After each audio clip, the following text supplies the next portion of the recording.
시작. 예수께 향유를 부은 마리아. 네, 예수께 향유를 부은 마리아. 요한복음 12장으로 드디어 들어갔습니다. 자, 우리 같이 하나님 주시는 말씀 함께 공독하며 묵상하겠습니다. 1절부터 교독하겠습니다. 제가 먼저 읽겠습니다. 6월절 엿새 전에 예수께서 베다니에 이르시니 이곳은 예수께서 죽은 자 가운데서 살리신 나사로가 있는 곳이라. 거기서 예수를 위하여 잔치하였으되 마리아는 일을 하고 나사로를 예수와 함께 하는 자 중에 있더라.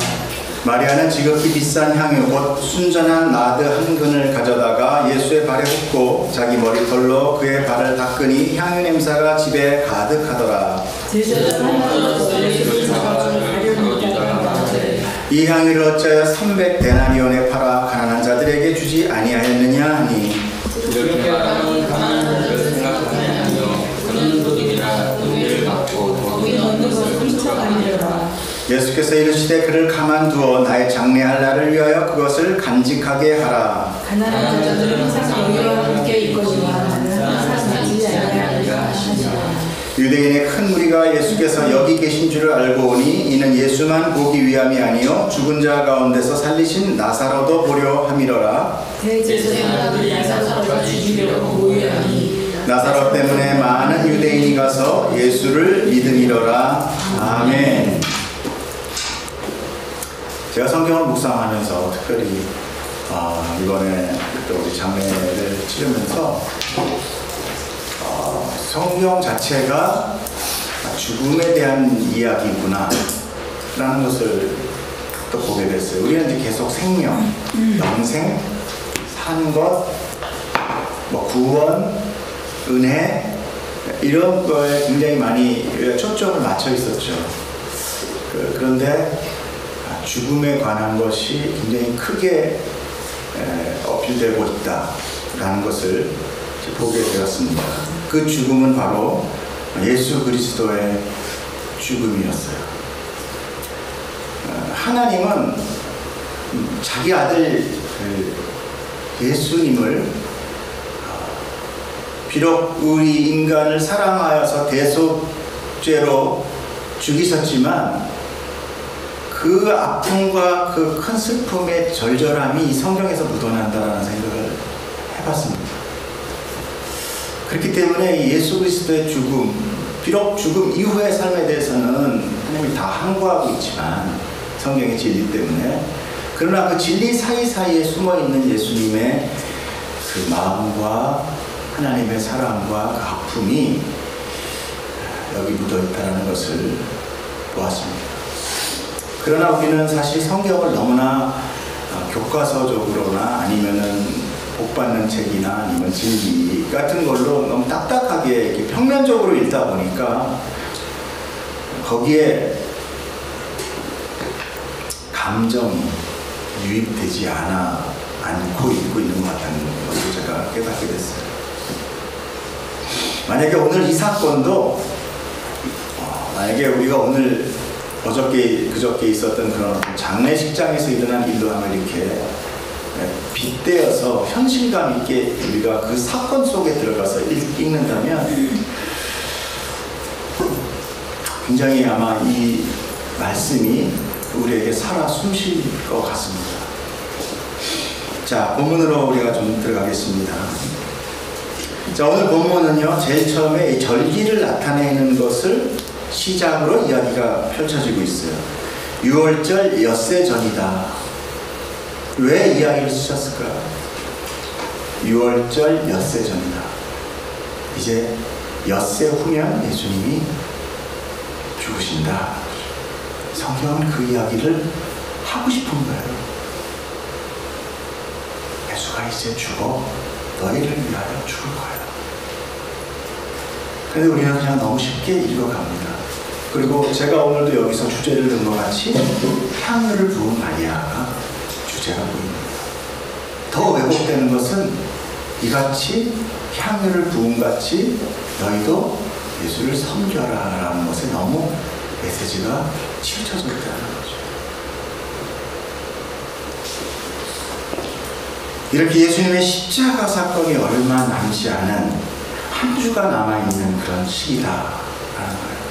불현듯 찾아오는 사고나 죽음은요, 슬프지만 어찌 보면 더 슬플 수도 있지만 그 앞에까지는 우리 모릅니다.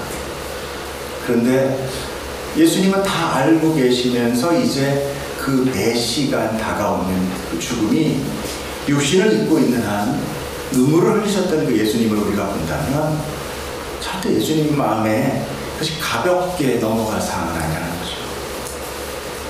그렇기 때문에 오늘의 이 말씀은요, 사실 이 예수 그리스도의 지금 십자가 죽음을 전체를 시사하고 있는 내용이 바로 오늘의 내용입니다.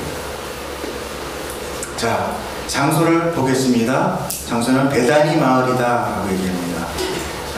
이곳에서 또 누구의 죽음이 있었습니까? 나사로의 죽음이 있었습니다. 이렇게 계속 성경은 죽음 가운데 이야기로 그 안에서 피어나는 생명을 말씀하고 있어요. 그리고 그 나사로가 다시 예수 그리스도에 의해서 하나님의 능력으로 다시 살아난 곳이 이 베다니 마을입니다. 그것에서 예수님을 위하여 잔치가 벌어지고 있습니다. 그런데 마르다가 일을 이렇게 하고 있는 것을 보니까 분명히 앞에 내용인 그 나사로의 죽음, 자기 오라비의 죽음에 다시 살아남에 대한 기쁨으로 축하연이 벌어지고 있는 것이라고 우리는 유추할 수 있습니다. 자, 그런데 복음서에 보면은요, 향유를 부은 사건이 마태와 마가에도 나타나 있어요. 마태와 마가의 사건을 한번 보겠습니다. 26장 주에 보면 예수께서 베다니 나병 환자 시몬의 집에 계실 때에 한 여자가 매우 귀한 향유 한 옥합을 가지고 나와서 식사하는 예수의 머리에 부었다. 마가복음에 역시 14절 13절에 보면 예수께서 베다니 나병 환자 시몬의 집에서 식사하실 때 한 여자가 매우 값진 향유 곧 순전한 나드 한 옥합을 가지고 와서 그 옥합을 깨뜨려 예수의 머리에 부었다. 근데 여기서 그냥 한 여자라고 나옵니다.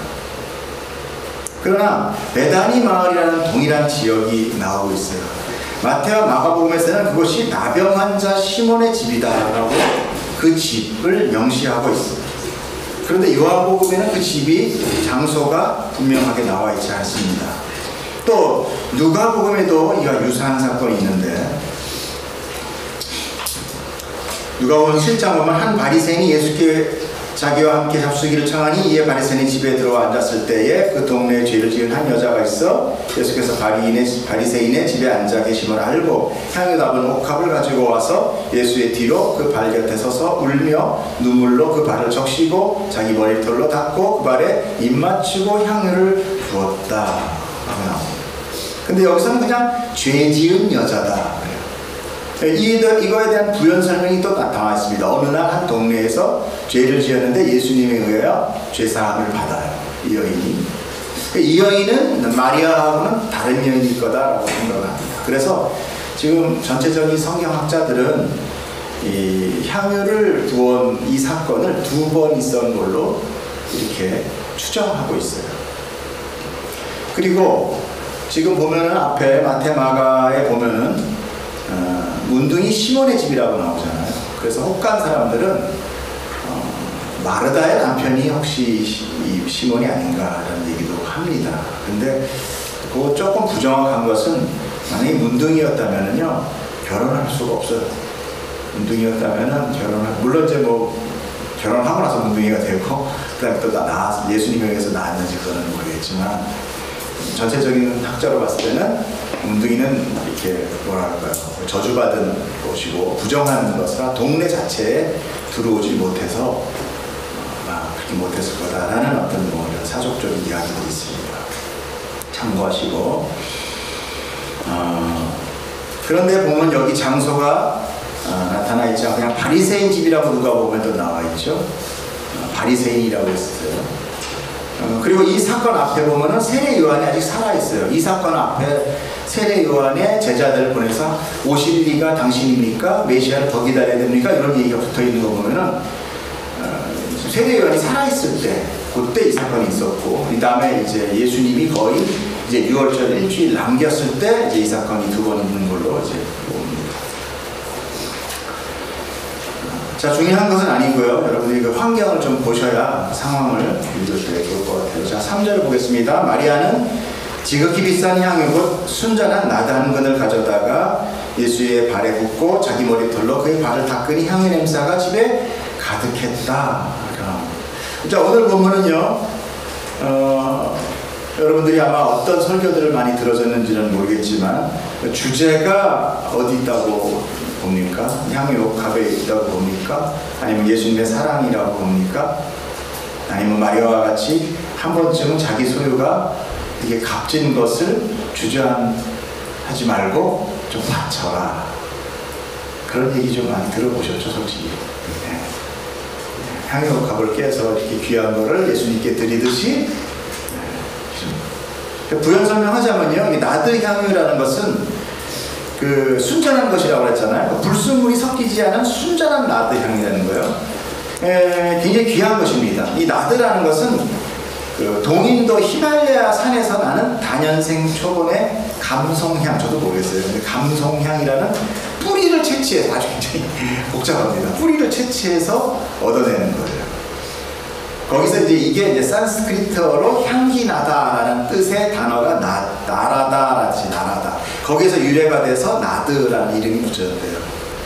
그래서 이 나드는 굉장히 귀한 이 향료였고요. 아주 정말 그 뭐랄까요, 그 귀한 사람의 그 장례식이나 또는 뭐 이렇게 치장용이나 아니면 굉장히 고급 그 고관백작들이 그 사람들은 스레빠 신고 다니잖아요. 그 발을 씻고 조금 발라주는 그런 귀한 거랍니다. 근데 이 나드가 얼마나 돼요? 한 근에 한 근이라고 하는데 한 근이 한 12온스? 보통 1온스가 대충 30g이니까 300g이에요. 꽤 되는 거죠. 그러면 향유 300g이면 꽤 되는 겁니다. 많은 양이에요. 근데 유다의 말에 의하면 그것이 뭐라고 얘기하면 300데나리온의 가치가 있다 그래요. 데나리온은 로마 제국의 은화예요. 은화인데 무게가 약 3.8g 정도, 한 4g 됩니다. 노동자 하루의 품삯이다. 그럼 300데나리온 어떻게 되죠? 1년치란 얘기죠. 1년치. 최소 아무리 못 잡아도 1,000만 원은 된다는 얘기죠. 엄청 귀한 거죠. 그러니까 그 1,000만 원짜리가 깨지는 걸 보고 가론 유다가 우와 하고 정신이 번쩍 나는 거예요. 아니 그걸 어떻게 저렇게 깨버리냐. 가론 유다에게는 예수님보다 지금 그 향유에 대한 값어치가 더 있는 거예요. 저도요, 솔직히 이 얘기를 설교 때 마리아 헌신을 배워서 평생 한 번 자기 연봉을 헌금으로 드려라. 그리고 실제로 또 제가 다니던 감리교회에 있었어요. 그 목사님이 1년에 한 번은 한 달치 월급을 다 드려라. 그죠? 네. 아니 드리고 안 드리고 사실 중요한 건 아닙니다. 근데 그것이 너무 그렇게 그때 그게 그냥 그런 줄 알았어요. 야, 향유 한 번 1년 노동치 이게 했으니까 이게 연봉 한 번은 이렇게 한 번쯤은 드려야 되는구나 뭐 이런 생각을 했는데 너무 우리가 성경의 메시지를 모르고 그 겉에 흐르는 은혜의 표면적인 것들만 너무 강조되는 거 아닌가. 지금 좀 우습다는 생각도 듭니다. 그러나 여러분들 정말 귀한 것은요, 정말 여러분들이 받은 그 은혜와 사랑이 그런 걸로 나타나기를 축복합니다. 돈이 중요한 게 아니라 돈을 뛰어넘는 거예요. 여기 나와 있지만 아마 사랑하는 사람들을 위해서 내가 어떤 뭐를 선물하거나 주는데 전혀 거기에 대해서 값어치에 대해서 관심이 없어요. 그가 기뻐할까? 이게 가치이죠. 아마 뭐 1년이 아니라 내가 평생 버는 거를 다 줘도 그가 기뻐할까? 이거 갖고 기뻐해줘야 되는데 여기에 우리 관심이 있지. 이게 얼마인데 내가 몇 년 모았는데 이거 생각한다면 그거 사랑하는 사람이 아닌 거죠. 네. 지금 이렇게 마리아의 사랑이 그 감사가 지금 물질의 가치를 뛰어넘고 있다는 겁니다. 저도 저희 교회가 자기의 삶의 성취와 목적을 위해 마치 복채로 드려는 헌금은 저는 말립니다. 그러나 마리아와 갖는 사랑과 감사의 마음의 표현이 헌금이나 봉사나 선교나 이런 걸로 나타나기를 정말 강구하고 간절히 원합니다. 자, 헌금을 강요하는 교회 지도자도 좀 문제지만 사실 헌금이 또 아까워서 늘 전전긍긍하는 성도의 믿음도 사실 또 좀 문제예요. 그것은 돈이 주인된 삶인 것에 대한 표현이기 때문입니다. 하나님이 주인된 삶은 결코 아닌 것입니다. 그렇기 때문에 그 둘 다 우리는 불신자라고 얘기할 수밖에 없는 거예요. 예수님은 이 본문 뒤에 연고교에 앉아서 헌금 내는 사람들을 바라보는 대목이 나와요. 거기에서 비록 두렙돈이지만 자신의 재산 전부를 드린 과부를 칭찬하고 계신다는 것을 우리 꼭 염두에 둬야 돼요. 예수님은 그런 돈의 값어치나 돈에 대한 어떤 전부 이게 뜻하는 것이 아니라 그 사람의 나타나는 그 은혜와 감사의 표현을 하나님은 보고 계시다는 거죠. 여러분이 이런 것들에 인하여 시험에 들지 않기를 저는 바라고요. 순수하고 담대한 믿음의 소유자 되기를 축복합니다. 자, 그것은 하나님과의 관계가 얼마나 친밀하냐 그리고 얼마나 돈독하느냐는 따에 그거에 대한 결과가 됩니다. 교회를 보통 10년, 20년을 다녀도 계속 이 문제를 벗어나기 참 힘들어요. 이 문제를 벗어나기 정말 많이 힘듭니다. 이것이 바로 두 주인을 섬기는 자다라고 성경은 말씀하고 있고요. 그 두 주인을 섬기는 자는 늘 삶 가운데 뭐가 찾아온다면 염려가 찾아온다라고 이야기하고 있어요. 하나님의 관계가 친밀하면 한 푼도 못 드려도 당당하고 내 전부를 다 드려도 그리고 내가 거지가 된다 하더라도 아깝지 않은 겁니다. 당당한 겁니다. 걱정되지 않는 거예요. 염려되지 않는 거예요. 그것이 성경에서 이야기하는 기독교의 본래의 헌금의 의미입니다. 헌금은 사실 나를 드리는 겁니다. 내가 죽는 거예요. 나를 드리고 나의 죄 대신에 대신 주신 예수님을 나를 드리기 표현하기에 내가 드릴 수 있는 것이 이 세상의 어떤 물질로 드리게 되는 거죠. 그것이 또 봉사로도 나옵니다. 그것이 자기의 삶을 드리는 선교로 나타나서 선교사의 삶으로 나아가기도 하는 것입니다.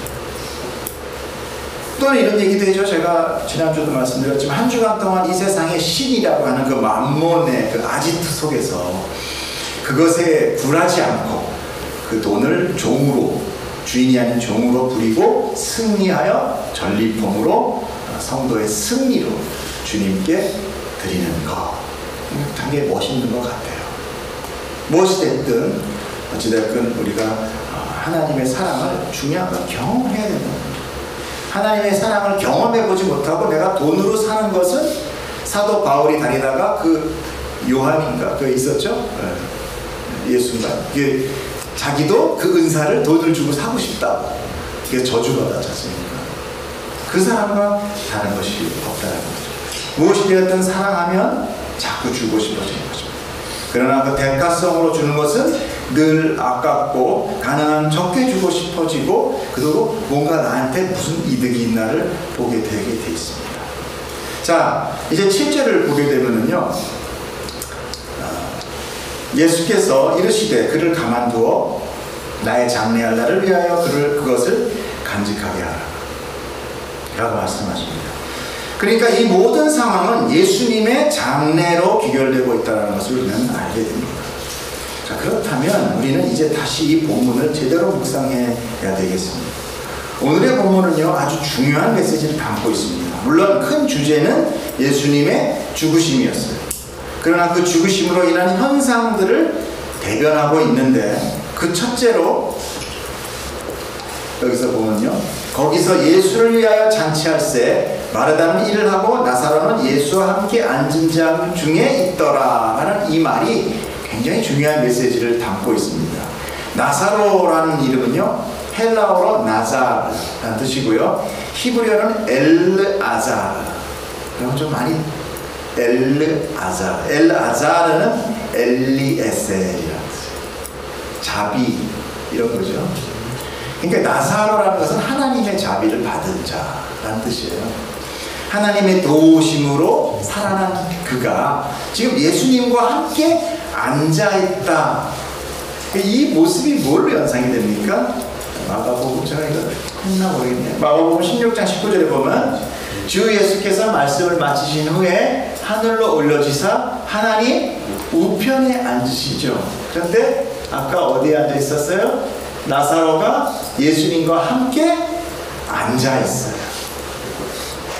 그러니까 이건 뭔가 지금 아까 나사로의 죽음과 살리심이 뭐의 예표라고 그랬지 않습니까? 그죠? 예수님의 십자가의 예표잖아요. 지금 그렇게 죽었다 살아난 나사로가 하나님의 자비, 엘에셀된 자비를 받은 그 나사로가 지금 예수님 옆에, 하나님인 예수님 옆에 앉아있는 그 모습을 이 다음에 하나님 옆에 앉을 자신 예수님을 보여주고 있는 거예요. 굉장히 중요한 안에 담겨있는 아주 뜻이 있습니다. 예수님께서 십자가에서 돌아가시고 부활하신 후 승천하시어 하나님 우편에 앉아 있는 것입니다. 바로 이 모습을 예표로 하나님의 도우심으로, 즉 예수님의 표적으로 다시 살아난 나사로가 예수님 옆에 앉아 있는 것입니다. 자, 3절 보겠습니다. 마리아는 지극히 비싼 향유 곧 순전한 나드 하늘을 가져다가 예수의 발에 붓고 자기 머리털로 그 발을 닦으니 향유 냄새가 집에 가득하더라.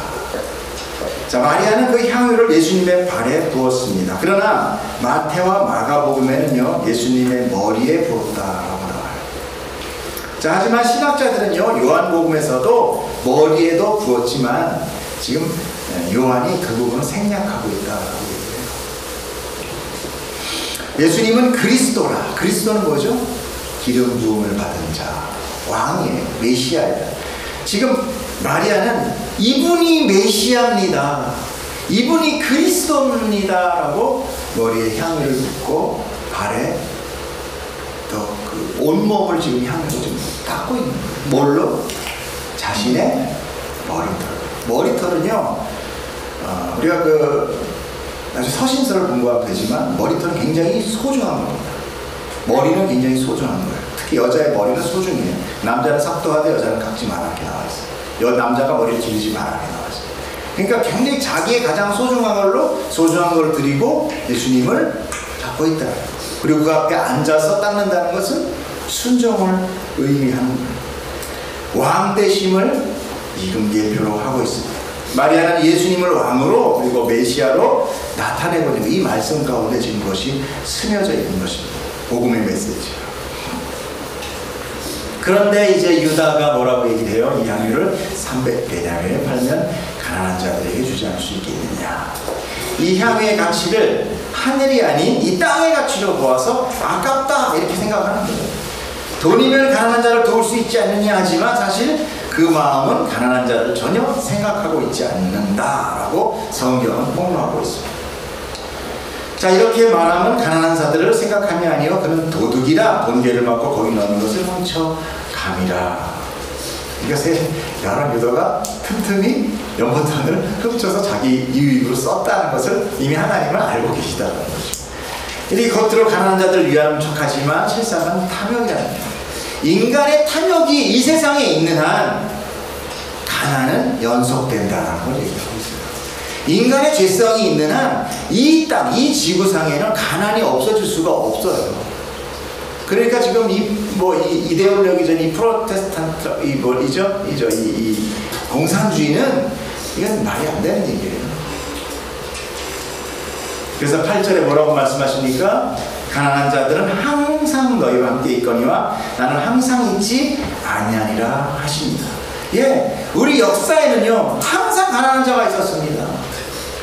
그리고 진리는요 항상 단두대 위에 있었습니다.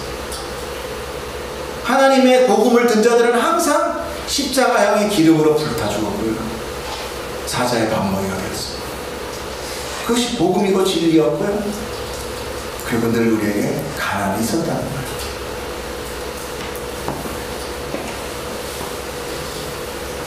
늘 부는 편파적으로 몰렸고 그 일부 부유층이 나머지의 삶을 다 빼앗습니다. 이것이 바로 죄로 인해 저주받은 세상의 논리, 즉 힘의 논리예요. 그러나 하나님은 그들에게 그들을 저주다라고 얘기합니다. 왜냐하면 하나님은 왼밤을 치면 오른밤을 내주라고 하거든요.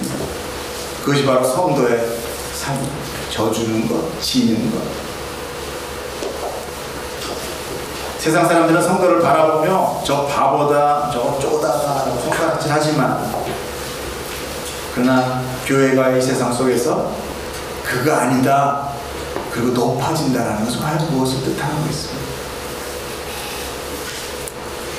모든 성도가 부자가 되게 해달라고 기도하고 권세와 권력을 주게 해달란다면 교회는 오히려 순수함을 잃어갈 것입니다. 그리고 교회가 화려해지면 교회는 타락합니다. 이것은 모든 역사 가운데 증명된 것들이에요. 한국의 교회도 대형화가 되고 화려해지면서 교회에 돈이 넘쳐나게 되고, 그러나 기독교는 날로 쇠퇴의 길을 급경사로 내려가고 있는 것이 지금 오늘의 현실입니다. 왜 그렇습니까? 물질은 풍요해지는데 왜 기독교인들은 더 점점 그 숫자가 작아지고 있습니까? 져주지 않기 때문에, 가난하지 않아서 그렇습니다. 성도는, 교회는 가난할 때 부자가 되는 것이고 약할 때 강한이 되는 원리로 살아가는 것이 바로 하늘의 복음인 것입니다. 이렇게 세상의 논리와는 정반대의 논리로 살아가는 것, 그것이 바로 하늘의 법칙인 것입니다. 오늘 이 이후의 말에는 나사로를, 예수님보다 나사로를 보러 온 사람들이 더 많았다. 사람들은 현상에 의해서 움직입니다. 하늘의 현상을 보기보다는 이 땅의 현상과 이 땅의 기적을 원합니다. 그래서 나사로가 살아난 것을 보기 위하여 사람들이 몰리고, 더욱더 아이러니한 것은 그렇게 예수님이 나사로를 살린 것을 믿기 때문에 예수님과 나사로를 죽이려고 합니다. 우리들은, 인간들은 기도합니다. 하나님, 내가 정말 믿을 수 있게 나에게 이적을 보여주세요. 나에게 기적을 보여주세요. 그럼 내가 정말 믿을 겁니다. 예수님 당시에 저 제자들을 어떻게 저렇게 잘 믿었겠습니까? 옆에서 기적을 봤잖아요. 나도 보여주면 내가 믿을 수 있겠습니다. 그렇게 말하지만 불신자들에게 기적을 보자마자 뭘 합니까? 예수를 죽이고 그 예수의 은혜를 받은 나사로까지 죽이려고 한다는 거예요. 이게 정말 참 아이러니해요. 사람은 본다고 해서 믿음이 생기는 것이 아닙니다. 사람은 경험했다고 해서, 그 기적을 봤다고 해서 믿어지는 게 아니에요. 믿음은 온전히 하늘로부터, 위로부터 내려오는 성령의 택하심이다. 우리 안에 하나님의 택하심의 그 복음이 씨앗이 있기를 축복합니다. 하나님은 씨 뿌리는 부위를 통해서 우리에게 복음을 전해요. 일짝밭, 가지덩굴밭, 무슨 돌짝밭. 그러나 좋은 땅이 있다. 우리는 생각할 때, 돌짝밭, 나는 열심히 돌짝밭이야. 나는 아무리 말씀을 들어도 늘 까먹어. 난 안 돼, 돌짝밭. 내가 열심히 해가지고 좋은 밭 돼. 여러분 잘 생각해 보십시오. 돌이 많이 있는 밭이 어느 날 나갔더니 돌들이 다 알아서 헤쳐지고 좋은 밭이 돼 있는 밭 보셨습니까? 누군가가 와서 돌을 치워줘야 되죠. 누군가 와서 그 가시덤불을 치워줘야 되죠. 그리고 거기에 물을 대고 햇빛이 잘 들게 하고 기경해줘야 되잖아요. 그 누군가가 누구입니까? 그게 바로 하나님인 거예요. 우리는 할 수 있는 게 아무것도 없습니다. 우리가 좋은 밭이 되자, 저도 수많은 이걸 가지고 인터넷을 뒤져봤어요. 어떻게 설교하나. 다 좋은 밭이 되자. 우리도 열심히 신앙생활하고 기도 열심히 하고 해서 좋은 밭이 되도록 노력합시다. 우리가 믿음을 위하여 하나님을 향한 노력이 필요 없다는 건 아닙니다. 그러나 우리가 복음을 받고 오늘 이렇게 말씀을 듣고 우리가 공감할 수 있다는 것은 하나님이 우리의 모든 돌과 엉겅퀴와 덩굴을 치우시고 우리의 밭을 좋은 밭으로 이미 만드셨다는 겁니다. 그래서 그것을 은혜다, 그것을 복음이다 라고 말씀하는 것입니다. 오늘 이 말씀이 여러분들에게 정말 생명되기를 축복합니다. 그리고 예수님의 이 표적들이 우리에게 정말 은혜가 되기를 바랍니다. 예수님은 오늘 우리를 위하여 돌아가셨습니다. 그리고 나사로의 죽음이 많은 사람들을 어떻게 했다고 합니까? 믿게 하였다. 우리 비록 성이 자매를 먼저 보냈지만 우리 성이 자매를 통하여 우리의 믿음이 더 굳게 잡아지는 계기가 되기를 축복합니다. 기도하겠습니다. 사랑하는 하나님, 우리에게 이 시간을 허락하심도 감사하고 우리의 삶을 허락하심도 감사하며 우리에게 이 시간의 끝을 경험하게 하신 것도 감사합니다. 이별을 보게 하신 것도 감사하고 슬픔을 받게 한 것도 감사합니다. 그리하여 하나님, 당신이 준 그 이별 없음과 그 영원함과 그 죽음 없음과 그 만남의 기쁨이 우리에게 은혜가 되게 해주심도 감사합니다. 오늘 그 사랑 가운데 우리를 함께 붙들어 주신 그 하나님의 사랑에 감사하며 오늘 말씀을 받습니다. 감사하며 예수님 이름으로 기도드렸습니다. 아멘. 축복합니다. 네, 영수. 나는 이 영수도 피곤해서 좀 꺼주세요.